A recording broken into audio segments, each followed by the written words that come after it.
Sir నమస్కారం sir. Sir విజయవాడను వరదలు ముంచేయడం మనం చూసాం సార్. ఇప్పుడిప్పుడే కాస్త కుదుట పడుతుంది అక్కడ. అయితే ఈ నేపథ్యంలో రోజా గారు ఒక ట్వీట్ చేశారు సార్. జగన్మోహన్ రెడ్డి గారి ప్రవేశపెట్టిన సంస్కరణలే ఇవాళ విజయవాడ ప్రజల్ని వరదల నుంచి గట్టెక్కించాయని చెప్పేసి చెప్తుంది. అంటే ఆయన పదవి కాలంలో ఉన్నప్పుడు ఎటువంటి సంస్కరణలు అయితే అవి తీసుకొచ్చారో ఇప్పుడు ఈ వరదల సమయంలో ప్రజలందరినీ ఆదుకున్నాయంటుంది.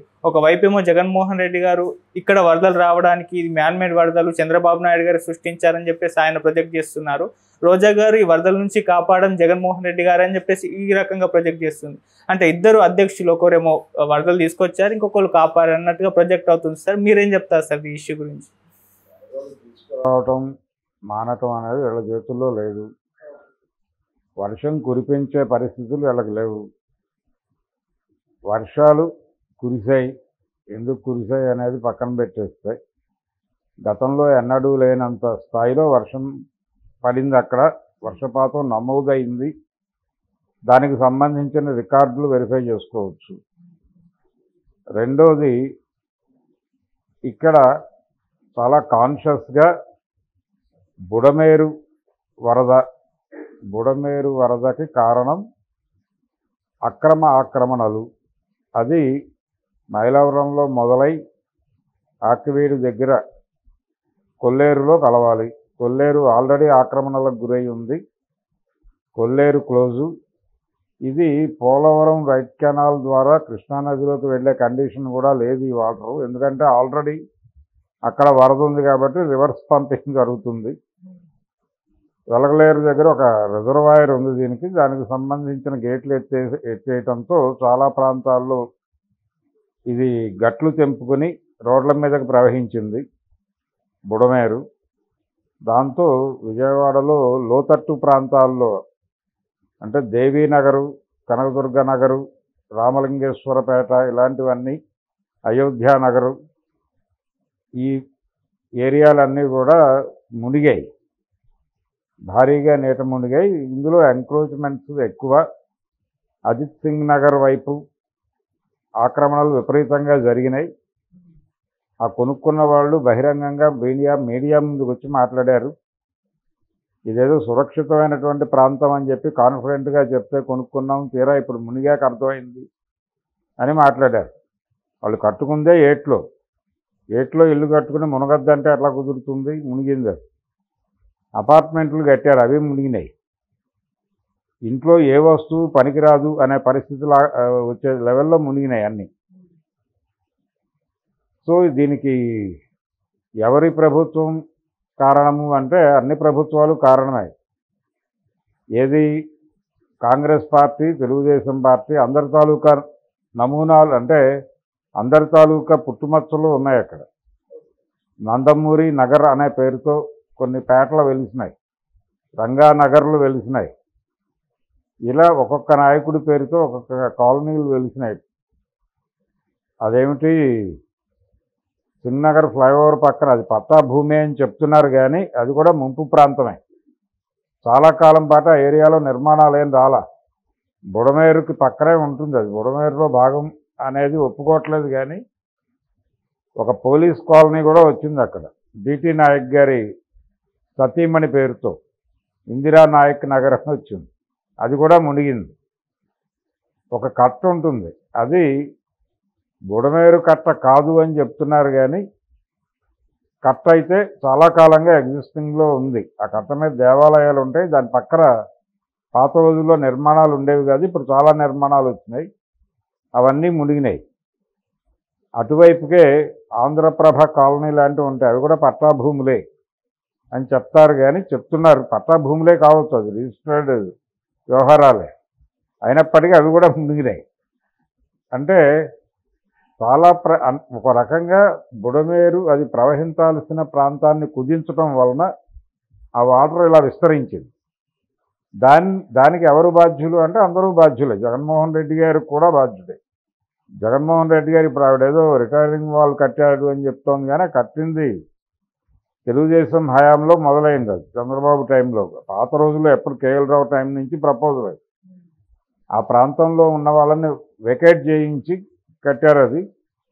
అప్పుడు ఆ వెకేట్ చేసినటువంటి వాళ్ళ తరఫున కోర్టుల్లో కేసులు వేశారు వైసీపీ వాళ్ళు. ఏం డిమాండ్ చేయాలి వీళ్ళు? అక్కడ వాల్ నిర్మాణం జరగాలి.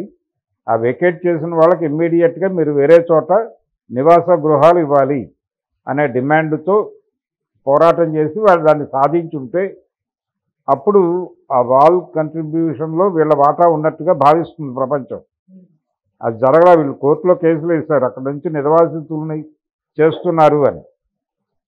చాలా సందర్భాల్లో విజయవాడలో కాలువ కట్టల మీద ఇళ్ల నిర్మాణం అనేది ఆదిమ కాలం నుంచి ఉంది. విజయవాడ నిండా కాలువలు ఉంటాయి.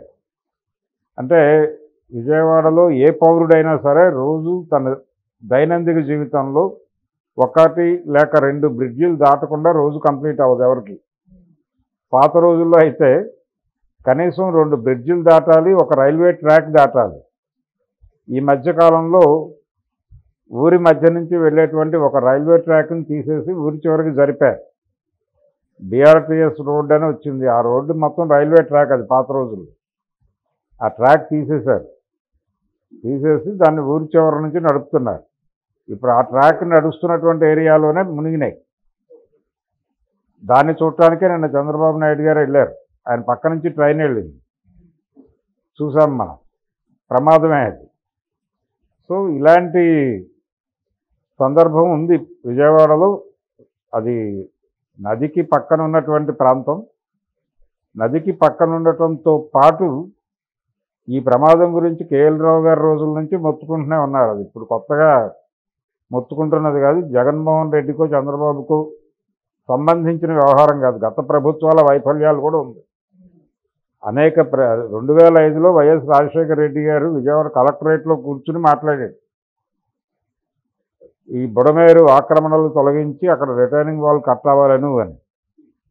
అది కేవలం 15 రోజులు హడావిడి చేసి అయిపోయింది ఆ కార్యక్రమం.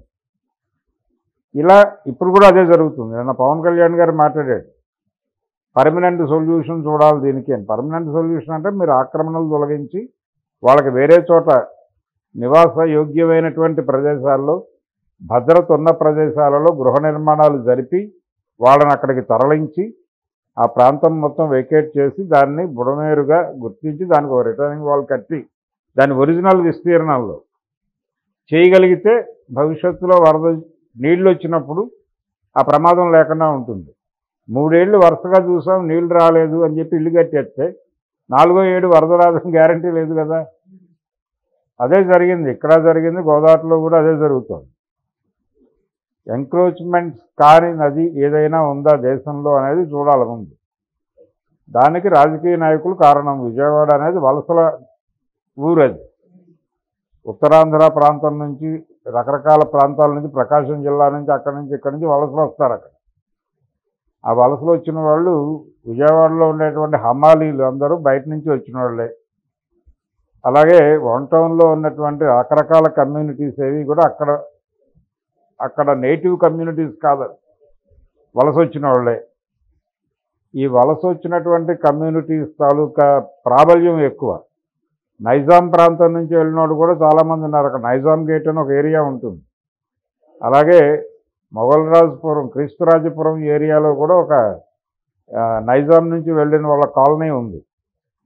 ఇలా అనేక ప్రాంతాల నుంచి అక్కడికి పనుల కోసం వెళ్ళిన వాళ్ళు ఎక్కడ ఉండాలి అన్నప్పుడు ఎక్కడో చోట బతకాలి కాబట్టి కాలువ ఒడ్డున ఇల్లు వేసుకుంటారు, లేకపోతే నది ఒడ్డున ఇల్లు వేసుకుంటారు, లేకపోతే ఆ బుడమేరు ఒడ్డున వేసుకుంటారు, లేకపోతే గుట్టల మీద కొండల మీద వేసుకుంటారు. మన కొండ చర్యలు విరగబడి కొన్ని ఇళ్ళు కుప్పకూలు చచ్చిపోయారు కదా జనాలు మొగల్రాజపురం ఏరియాలో. నిన్న కాక మొన్న జరిగిన ప్రమాదం అది. ఆ కొండల మీద ఇళ్ళకి పర్మిషన్లు ఇచ్చింది ఎవరు? కాబట్టి చాలా ఇబ్బందికరమైన పరిస్థితులు ఉన్నాయి అక్కడ. అంటే ఈ ఇల్లు వేసిన వాళ్ళని గుర్తించి, వాళ్ళకి ఇల్లు లేవు కాబట్టి అక్కడ వేసుకున్నారు అని గుర్తించి, వాళ్ళ మీద దయతో వాళ్ళని ఒక భద్రమైనటువంటి ప్రదేశానికి తీసుకువెళ్ళి ఇల్లు నిర్మించి ఇవ్వాలి. అది ప్రభుత్వ బాధ్యత. ప్రభుత్వం అనేది ప్రజాస్వామ్యం అని చెప్తున్నారుగా. ప్రజలకు సేవ చేయడానికి ఉంది ప్రభుత్వం అనేది కనుక వీళ్ళు గుర్తిస్తే అది వాళ్ళ బాధ్యతగా స్వీకరిస్తారు. ప్రజలు మాకు బాసులు అనుకుంటే, ప్రజలు మాకు బానిసలు అనుకుంటున్నారు కాబట్టి లాఠీ చార్జ్ చేసి ఇల్లు పీకేసి గెంటేస్తారు. మాకు ఇల్లు లేవు మహాప్రభు అని కలెక్టర్ ఆఫీస్ దగ్గర ధర్నా చేయడానికి వస్తే కొడతారు. కేసులు పెడతారు. వాళ్ళెవరు? మాకు ప్రభువులు అని చెప్తారు. ప్రజాస్వామ్యంలో ప్రజలే ప్రభువులని. ప్రజల్ని ప్రభువులుగా ఎందుకు భావిస్తున్నారు? దగ్గరలుగా భావిస్తున్నారు, ముష్టివాళ్ళుగా భావిస్తున్నారు. ప్రజలకు ఏది కావాలన్నా వెళ్ళి ధర్నా చేయాలి. ధర్నా చేస్తే 144 సెక్షన్ ఉందని వచ్చి దాడి చేస్తాడు పోలీసు వాడు, కేసులు పెడతాడు, జైళ్ళలో వేస్తాడు. ఎక్కడైనా ఇల్లు వేసుకుంటాము అంటే, అయ్యా మాకు ఉండటానికి చోటు లేదయ్యా, మేము అద్దెలు పెట్టుకొని బతకలేము, ఎక్కడైనా మాకు దాని జాగా చూపిస్తే బతుకుతామని ఎవరన్నా వెళ్ళి కలెక్టర్ ఆఫీస్లో అడిగితే వాడికి ఆ ఇల్లు ఏర్పాటు చేసే పరిస్థితి కలెక్టర్ ఆఫీస్లో ఉంటుందా? వ్యవస్థ లేదు. దాని గురించి ఎవరో ఆలోచించరు. వీళ్ళు వెళ్ళి ఎక్కడో చోట ఆక్రమించాలి. ఆక్రమించేస్తే ఆక్రమణలు తొలగించమని వాళ్ళు వచ్చినప్పుడు, అయ్యా తొలగిస్తే ఎక్కడికి పోతాం అన్నప్పుడు, ఇవి తొలగిస్తే ఇది పెద్ద గొడవ అవుతుంది కాబట్టి వీళ్ళకి వేరే చోట ఇచ్చి, ఏ బాంబే కాలనీలు లాంటివో కేంద్ర ప్రభుత్వపు నిధులతోనూ రాష్ట్ర ప్రభుత్వ కార్యక్రమంతోనూ లింక్ చేసి ఎక్కడో చోట నిర్మాణం చేసి అక్కడికి వీళ్ళని తీసుకెళ్ళి పడేసి అలా కంటి తుడుపు చర్య చేస్తారు. ఇందులో కొంతమందికి అలాట్మెంట్స్ వస్తాయి, కొంతమందికి రావు, అదో గందరగోళం. ఇది కండిషన్ ఈ దేశంలో. కాబట్టి తెలుగుదేశం హయాంలో దారుణాలు జరిగాయి, మా హయాంలో అద్భుతంగా మేలు జరిగింది. మా హయాంలో జరిగిన మేలు వలనే ఇప్పుడు జనాలు బాగుపడ్డారు. ఆవిడ చెప్తోంది ఏంటి, ఏవో కొన్ని వాహనాలు కొన్నారు ఆ టైంలో పారిశుధ్యానికి. ఆ వాహనాల వలన ఇప్పుడు చాలా ఉపయోగం జరిగింది. ఆయన ఇంట్లో డబ్బులతో కొనలేదు, అది ప్రజల డబ్బులతో కొన్న వ్యవహారమే కదా. అప్పటి ప్రభుత్వం ఒక కార్యక్రమం కోసం, రేషన్ పంపిణీ కోసం కొన్న వాహనాలు ఇప్పుడు వాడుతున్నారు. దీనికి దానిలో ఇదే ఉంది పెద్ద. వాళ్ళ ఇంట్లో డబ్బులతో కొనుంటే అది మాట్లాడవచ్చు. గతంలో వీళ్ళు ప్రభుత్వంలోకి వచ్చినప్పుడు కూడా తెలుగుదేశం పార్టీ కట్టినటువంటి కార్యాలయాల్లో వీళ్ళ యాక్టివిటీస్ నడిచినాయిగా. దాన్ని వాళ్ళు క్లెయిమ్ చేసుకోవచ్చుగా, మేము కట్టించిన వాటిలో మీరు చేస్తున్నారు అని. వీళ్ళందరూ ఏ డబ్బులతో చేస్తున్నారు? ఇవన్నీ ప్రజల డబ్బులతో చేస్తున్నారు. ఆ ఎరుక కోల్పోయి మా ప్రభుత్వ హయాంలో అని మాట్లాడటమే ఒక బాసిస్టు ధోరణి. ఆ బాసిస్టు ధోరణితోనే రోజా గారు మాట్లాడారు. అంతకుమించి అది పొలిటికల్ గోల. అంటే ఒక పాత సామెత ఉంది, చచ్చిపోయి ఒకడేడుస్తుంటే అని. ఆ పద్ధతిలో ఉంది ఇది. అంటే పేలాలు వేయించుకుని తింటాం, పేలాలు వేయించుకునే పద్ధతిలో మాట్లాడుతున్నారు. వీళ్ళెవ్వరికీ సంబంధం లేదు. ప్రభుత్వం ప్రజల పట్ల బాధ్యతగా వ్యవహరించడం అనేది ఎప్పుడూ జరగలేదు, ఇప్పుడు కూడా జరగట్లేదు. అది condition. Okay sir, thank you so much. Thank you.